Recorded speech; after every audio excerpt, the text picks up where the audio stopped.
وەزارەتی دەرەوەی ئەمریکا دەڵێت پێشوازی لەو ڕێککەوتنە بازرگانیە دەکەین لە بواری وزە لە نێوان حکومەت هەرێمی کوردستان و کۆمپانیا ئەمریکیەکان داواژۆ کراوە. وەزارەتی دەرەوەی ئەمریکا لە تۆڕی ئێکس پۆستێکی کردووە دەڵێت خۆشحاڵن بەو ڕێککەوتنە بازرگانیە لە نێوان حکومەت هەرێمی کوردستان و کۆمپانیا ئەمریکیەکان داواژۆ کراوە. دەشڵێت ئەم جۆرە هاوبەشیانە دەبێتە هۆی بەرهەمێنانی غاز لە عێراق و سوودی بۆ هەردوو گەلی ئەمریکا و عێراق دەبێت.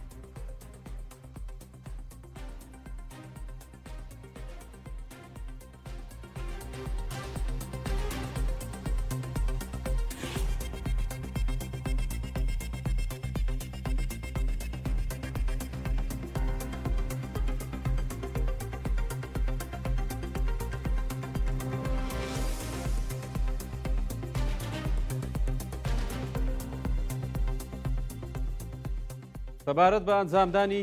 گرێبەست لە نێوان حکومەت هەرێمی کوردستان و دوو کۆمپانی ئەمریکی لەباری بەرهەمێنانی وزە لە هەرێمی کوردستان من میوانێکی تایبەتم لەگەڵ دەبێت بەڕێز کاروان زێباری جەنابیان بەڕێوەبەری پەیوەندیەکانی کۆمپانیای ویستێرن زاگرۆسە بە سوپاسەوە کاروان سڵاوت لێ بێت مادوونەبی بەخێر بێ بۆ زووم دەمەوێت سەرەتا لەوە دەست پێ بکەم کاری ئێوە لە سنووری هەرێمی کوردستان بۆ بەرهەمێنان لە بواری وزە و غازدا دەکەوێتە کام ناوچەی هەرێمی کوردستان؟ بله سپاس کاک آراس بو اف میوانداریا بو رز سلاف بو بنرن زوم اف حق لما اف بلوكمت كفت منطقه طبخانه او كفت باكور جرميان وهر وصاد بتا جيرانا كردمير او هردو حقل يت شركه وسترن زاگرس كو اس بوكارت كمكا زور باشا كي بفرمي دز بكار دكن ان شاء الله بس كتاب خلاص ببن شيء الاداره تواب بيتن اداري احتمال اباشا هي صالابات بدايه صالابات دس بكين عمليا دس بكين ودي بالبردمان بين يعني ده بصح صاله جديد بردوام بين زور باشا بەرهەمێنانی غاز چەندی پێویستە پرۆسەیەکی دوور و درێژە و کاتی زۆری دەوێت حتما يعني برهمي غاز كات بيتن دي دس بيكيت وكنا بجن فيز حقل دس بيكي فيز دس بيكي بدايته بلانا ما اوكو هند غاز پیدا كان بو هرمه بو منطقه بو هرمه او بو 24 ساعتي كارب يا بردام بيتن بخلكي هرمه بشتي هنجي كابلانا حكمته تشيا او دي بتتابعي حكمته چونك كرياري ما بس حكمته هرمه بس ما حق هي بفروشين حكمته هرمه كسي دينينا حق دا نما حق دا انا كسدي حق دا كو ام بغاز بفروشين واف غاز هاني صد خرد بيتا بو كاربي ان شاء الله بو خلكي هرمه بو خلكي عراق بقشتي زۆر باشە کاروان ئێوە بەرهەمێنانتان بۆ ناوخۆی عێراق یاخود بۆ دەرەوەی هەرێمی کوردستان دەباتە نێو نەخشەی زیانی گازەوە غاز والله هو بسيارك ابو حكومه هرم اكو امان بدا او هم ورهمه امدت خاصه غازا بو كهرباء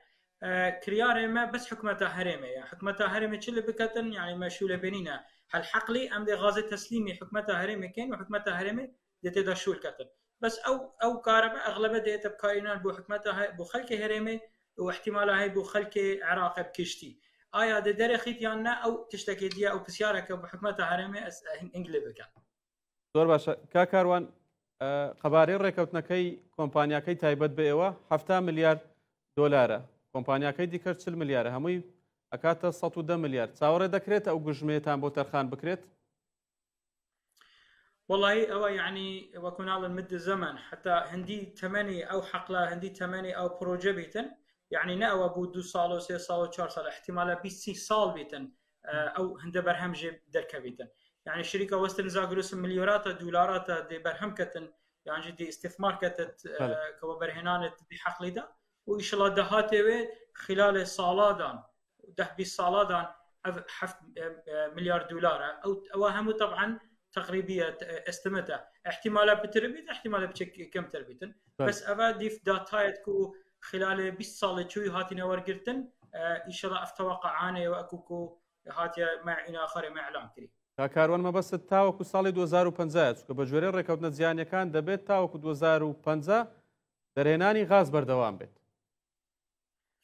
والله يعني كاد جهيد 2005 ناقيد 2005 بس عقد يعني افقري بس تتمشى كاراس او يكو هر چند ساله 10 ساله 15 ساله دي عقدي نيكيفا ايا غاز مايا نمايا دي چند تغييرات كفنا في عقدي دي ديف جيولوجي من يعني ديف سروشتي طبيعه كردستان والبن عردي جيولوجي يعني تبزانه حتى من جهينا وغازه 4 كيلومتر حتى 4 كيلومتر ونيفا تشينا خاري داب جهينا وغازه اي او غازه ديمينيت يانجي التحويل بيت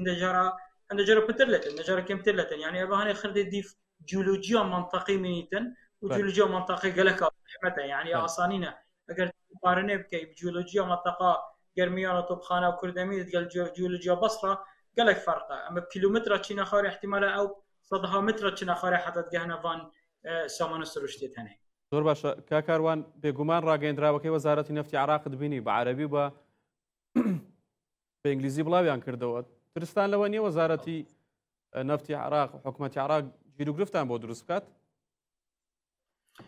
والله يعني قريبستد ما كاكاراس ندقل حكمة عراقي قريبستد ندقل حكمة هرمية يعني قريبستد ندقل سامان سروشتيكانا لبرأوا هيك والله ما ندى أو بياما وزارة النفط إنا آخره أبو دو بيام هذا آخره حكمته هرمي سامان سروشتيكان والله ميدا يعني إيش فانا تشتي مهمة للتوضيح كرن أف قريبستد هنن نقريبستد لينا قريبست أف بري 20 سالة 15 سالة يتعطينا إمزا كرن مجرد والشركه وسترن زاغروس وايش كاين تشكري او بلوكا كريت قال الشركه برينو كما مثلا مشروب سول كري ربسول شركه كاسباني بو ابا كان صار رنج بخاري سر كارنتينا ما يمكن ما او عقدت قال الشركه ربسول كري وما انا لا حكمتها هرمي وانا مذاكر يا ديتر والله ما حكمتها هرم حكمتها امريكا جي وقتها البدايه اماج بدايه الى اخره او لسر اكس بشتفانيا هردو شركه وسترن زاغروس و اشكان كر هدو كود من شركه مظنه امريكي بشتفاني الفان بروجات كان بوتشي چونكي اف بروجي هنا بروجي وزا استراتيجيه كفت نفس سياستها امريكا بو رجالات نافراز بو عراقي بو هرمي يعني و اكيديتر تشتكيديتر الفيري مهم جرينجا كاكاراز او احتمال العراق قلق بيويستي في كهربائيه وفي غازيه اگر اف سامن سوجن ناف عراق ده بوتشي عراق داخل كتنش والله تكيديتر يعني أبد كفتا أفهر دو بروجكت هن استراتيجية كفنا نفس سياسة أمريكا دا. باشا كاكاروان زقل لو راجندراوي وزارة دروي أمريكا إدارة استاي ترامب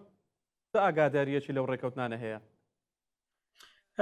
أسنشم كمان في تفاصيلات كاكاراز بس إدارة ترامب أقل فان بابتها هي وأبد كان صار صار خطيط قلما بو بشتفانيا فان بروجا يعني زخت المجي تذكرن كو أمجي زيترين وقت في وزي دربخين في غاز دربخين في غاز بكين كارب حكمة هرم بكتا كارب وسر خلق خود توزيع كات واستفاده كي بجهنت خلق هرمي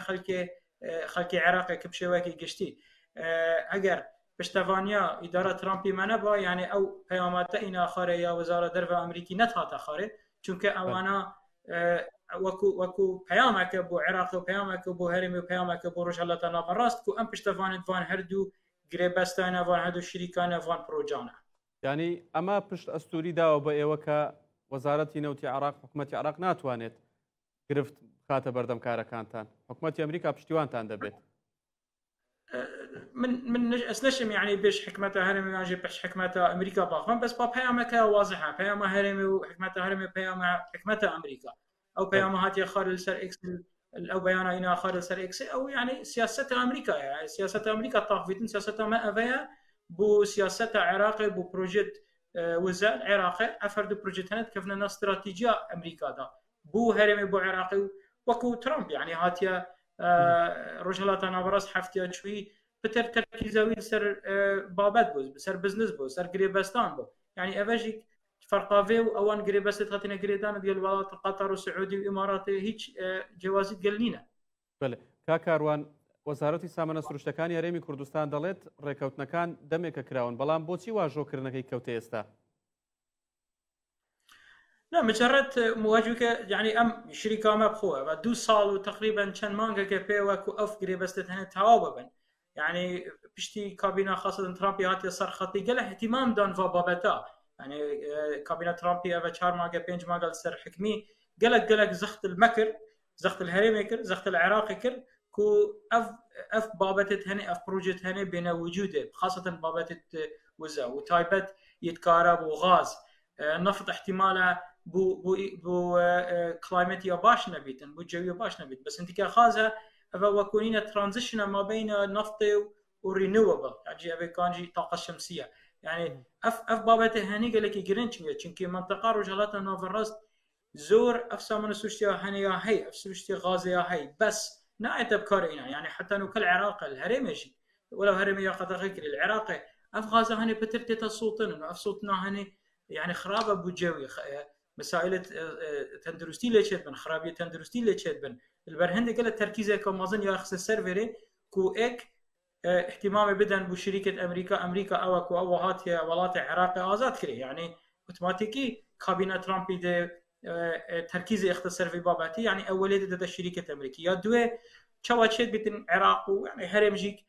هندا غاز هبيتن وبيويستي كهرباء بيت حتى انه كبستي 4 ساعات كهرباء نبيتن يعني اف بروجكت هنت كفت ناف بروجكت هري استراتيجيه هرم حكمتها هرمجي بروجكت روناكي يعني قالك بابتت هن الفيري كفنا برك سياسه امريكا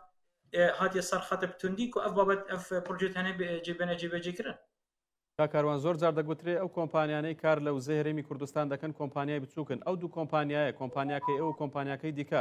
دەتوانن بەم قەبارە گەورەیەوە بەرهێنان لە غازی هەرێمی کوردستاندا بکەن وارد هردو وان شركه وان كومبانيا كاك اراز يعني مليارات الدولار يعني بليونات الدولار امريكيه اگر طبعا انا اكسان وشيفران وشيل وبي بي نينن بس با وارد وانا وصلاحيات وانا وشيانا وانا قالك بترش او كنت تخار الميديا وكنت تبع سيكري وكو ديتر اگر وبرهنان هبيتن هر عردك تبفتن ده الشركائين يعني چه شركانين بخوب رابطن بيراب كوليتن تو مجبوري بچي شركه كومبانيات مازن بيني خاصه نت امريكي وكو هلا برتنا وديتر بيني يارماتيا تبدتن وان بيراب تبكوليتن تو نشي همي شركه وچه شركه شي همي بخوناقتن اف يعني اف بابته هني بچكي بمعنى تتخارك الشركات مازنين حتما اكسونينا اكسونا كاي شيفرونا كاي توتالا كاي الدنيا هميه شركه هنيجي وارد مليارات بله ام دوو گرێبەستە وا دەکات کۆمپانیای دیکە بە تایبەت کۆمپانیا ئەمریکیەکان بێن گرێبەستی دیکە لەگەڵ حکوومەت هەرێمی کوردستان لە بواری وزە واژۆ بکەن يعني بسيارة قالك بسيارة كاجرينجا كاكاراز الفيري اكل سببت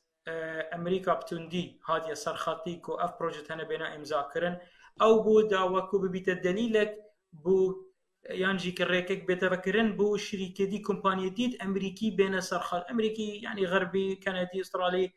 الماني واوروبيش بين سرخات بتر فان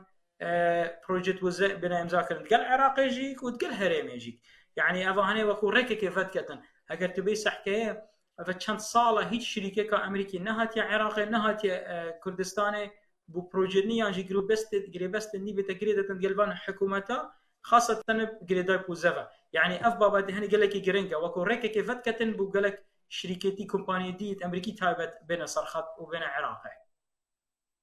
داهاتوودا دەکرێت لەم نزیکانە جگە لەم دوو گرێبەستی کۆتایی نەبن گرێبەستی دیکەشی بەدووادا بێت لە ماوەی 6 مانجی داهاتوودا والله او بسياره بو حكمتها هرمي بس وكو متاقدر گفتگویت هن قال هشتا شركه دي بو هشتا بلوك دي آیا تفاصيلات لا يمنين چونکە ام خود نافوان بابات دانين او بسياره بو حكمتها هرمي دگە لە بەرهەمی غاز ئێوە دەتوانن لە کاتی دەستکردن بەکار دەستی کاری ناوخۆی لە هەرێمی کوردستان زیاد بکەن دەتوانن بەرنامەتان هەیە خەڵکی تازە لە هەرێمی کوردستان بخەنە سەرکار لە کاتی دەستپێکردنی کاردا بشك كاكارز اف بروجكت هنا قلت مظنا يعني قلت زخما وايكش مطالبه وزاره الصامونه السرشتيه كان او ترين ما يتواكب مع فراكري بري كان صاله هفته وبنج صادش كار كارن يعني كارن انجي كارمندن ما تفيا خلكي هرمي بيتن وخلكي منطقي بيتن بتر يعني افا هني قالك هاري زيدت كتن اف بروجكت وصاد مظنه صالانه ومليارات الدولار بشك قالك شو لا ان شاء الله بيدا كتن بو خلكي هرمي بو خلكي منطقي بتايبت قرس کاروان زێباری بەڕێوەبەری پەیوەندەکانی کۆمپانیای ویستێرن زاگرۆ زۆر سپاس دەکەم لە کاتم گرتی دەزانم کات لای جەنابەت ئێستا چواری بەرەبەیانە زۆر سپاس دەکەم دەستەکان خۆش لە خزمەتدانە کاکاڕاست مەسرۆر بارزانی سەرۆک وەزیرانی هەرێمی کوردستان ڕایگەیاند ڕێکەوتنەکەمان لەگەڵ کۆمپانیا ئەمریکیەکان لە بەرژەوەندی عێراقە دژایەتیکردنی سیاسیە دەڵێت ئەوانەی دژایەتی دەکەن نایانەوێت هەرێمی کوردستان لە کەرتی وزەدا پیادەی دەسەڵاتی دەستوری خۆی بکات مەسرۆر بارزانی بە میدیاکانی پارتی گوت ئاراستەیەکی دیکە لە نێو خودی عێراق هەندێک لێکدانەوەی بۆ ڕێکەوتنەکان کرد ئەو کارانەش بە هیچ زۆرێک ڕەوان نییە ئەوەی هەرێمی کوردستان کردوویەتی دەگونجێت لەگەڵ ئەو مافە دەستوریانەی